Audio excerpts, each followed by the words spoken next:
कांग्रेस के लोगों को कहूंगा, जनादेश को फर्जी जीत के जश्न में मत दबाओ। जनादेश को फर्जी जीत के नशे में मत दबाओ, जश्न में मत दबाओ। ईमानदारी से देशवासियों के जनादेश को जरा समझने की कोशिश करो, उसे स्वीकार करो।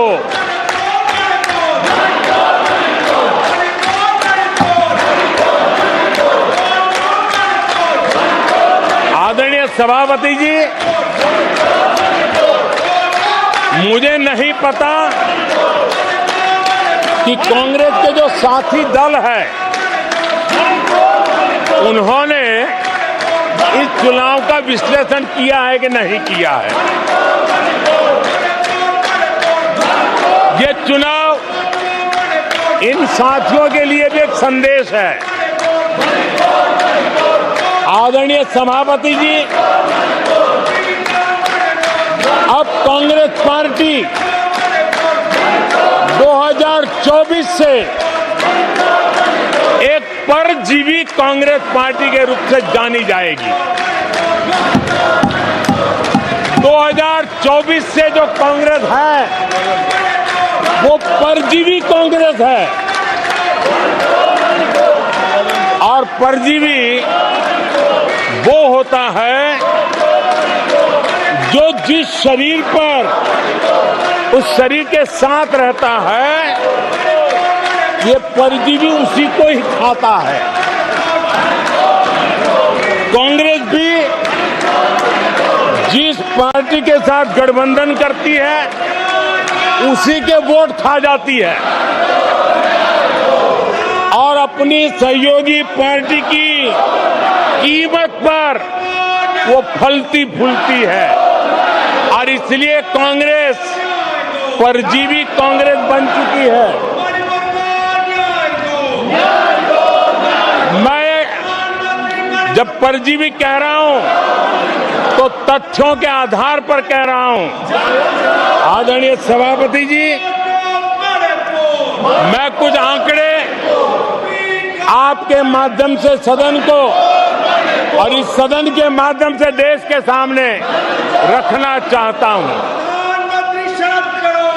जहां जहां भाजपा और कांग्रेस का सीधा मुकाबला था, या जहां कांग्रेस मेजर पार्टी थी और साथी के पास 1, 2, 3 सीटें थी,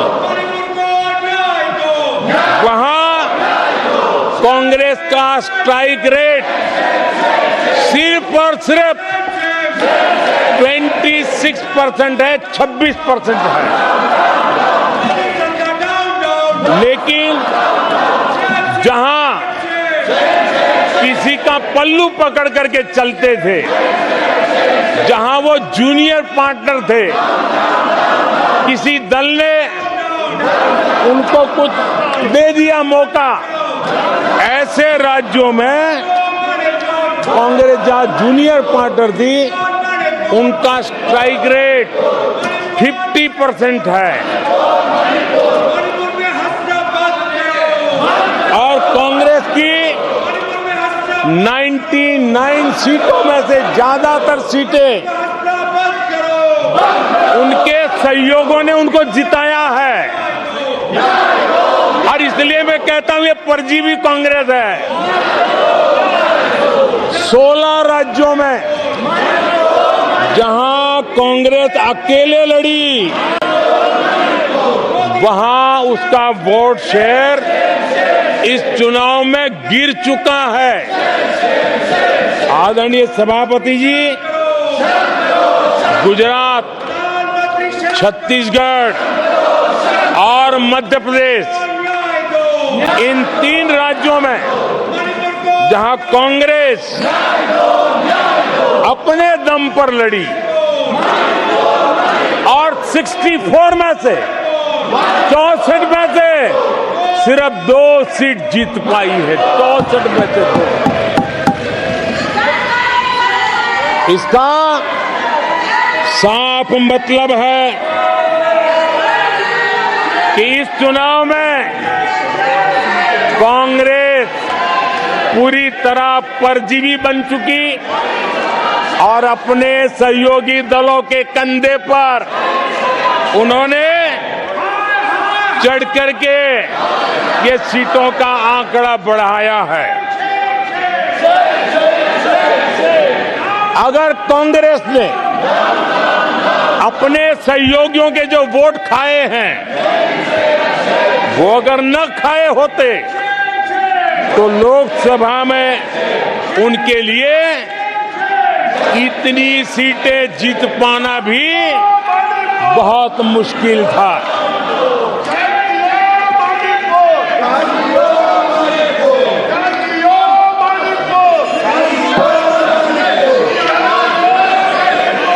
आदरणीय सभापति जी,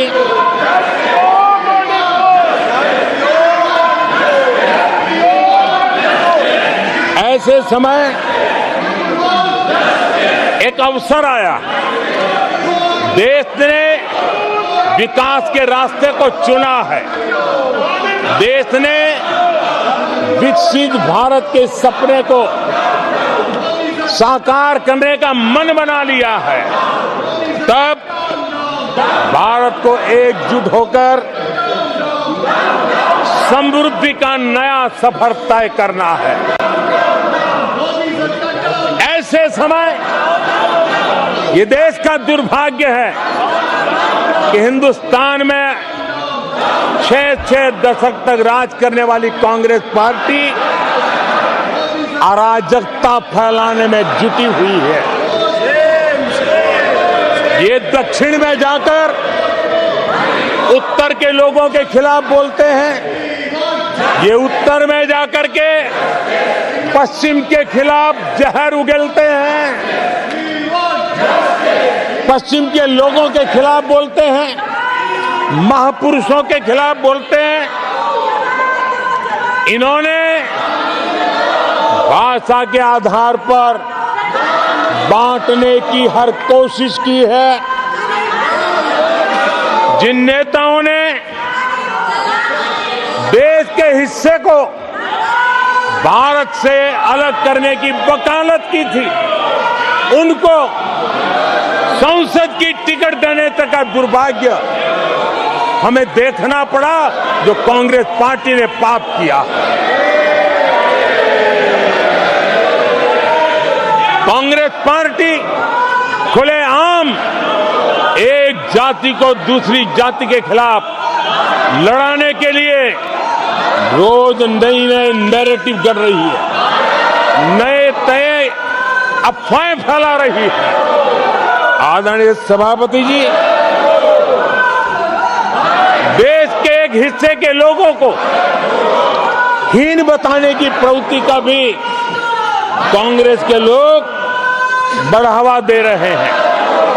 आदरणीय सभापति जी, कांग्रेस देश में आर्थिक अराजकता फैलाने की दिशा में भी सोची समझी चाल चल रही है। चुनाव के दौरान जो बातें की गई, राज्यों में, उनके राज्यों में जिस प्रकार से आर्थिक कदम ये उठा रहे हैं, ये वो रास्ता आर्थिक अराजकता की तरफ देश को घसीटने वाला है। उनके राज्य देश पर आर्थिक बोझ बन जाए, ये खेल जानबूझ करके खेला जा रहा है। मंचों से साफ साफ घोषणा की गई, अगर इनके मन का परिणाम नहीं आया, 4 जून को देश में आग लगा दी जाएगी, लोग इकट्ठे होंगे, अराजकता फैलाएंगे। ये अधिकृत रूप से आह्वान किए गए ये अराजकता फैलाना इनका मकसद है।